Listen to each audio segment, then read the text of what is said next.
I wonder if you can just put into a few words why this is so important, and why it's a serious issue. Well, for my background as a middle school teacher, I know the importance of how you speak to young, developing minds. In this case, we're protesting against psychological harm committed against teenage girls. So this affects everybody. And when you start telling someone, especially a young person, that a core part of their being, such as their gender or their sexuality, is a crime against God, is inherently sinful, is something that they should hate themselves for, that is damaging. That is abuse. That is why LGBTQIA teenagers are 3 times as likely to contemplate suicide and 5 times as likely to attempt it. We need to stamp this out if we want to raise a generation that is fully capable of loving themselves. Thank you so much. What happens to, what are the resources that someone who, for lack of a better word, escapes this kind of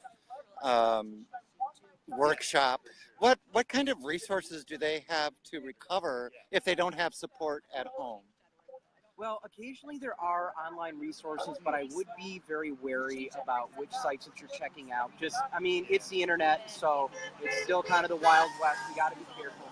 But as far as what we've got in Michigan, we have affirmations in Ferndale. If you can't make it out there, Listen Southeast Michigan covers the whole area and is able to provide support with licensed counselors who are able to help these people through troubling times. We also have the Ruth Ellis Center serving Detroit. And there are all sorts of activist organizations. If they cannot help directly, they will be able to direct you to someone who can. Equality Michigan also provides resources, as well as the Trans Sisters of Color Project. Right. And I just want to add up north in Bay City, Saginaw, we have a group called Perceptions, which is very helpful. Up in Traverse City, we have groups up there. In Grand Rapids, we have the Grand Rapids Pride Center and so on. There are resources all around the state.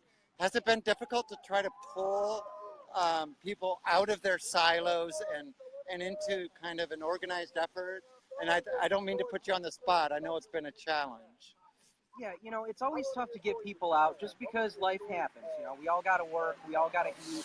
The weather's crap. It's foggy as hell out here right now. But, on our second movement, we had it go viral last week. We got 300. This week, we got a little over 100. So we are building the movement. We are building sustained pressure. We've already amplified the legislative pressure to the State House to pass Bill 5550.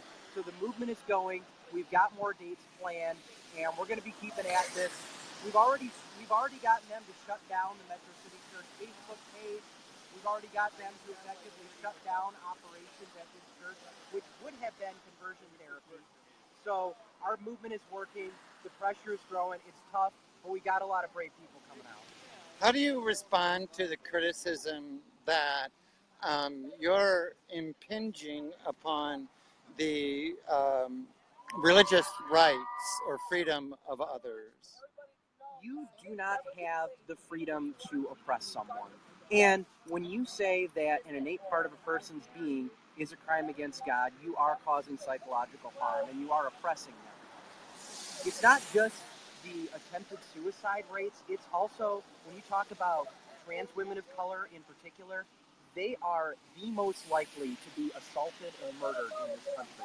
There is a strong vein of anti-LGBTQIA hate in this country, and when you, as a church, as a spiritual center, contribute to that, you are harming people, and you don't have the right to do that. Thank you, Robert. And I know you're pretty busy right now, so we got a pretty good crowd out here, so I'll let you get back to it. Thank you. I want to hear Sister Esther. Oh, let's go hear Sister Esther.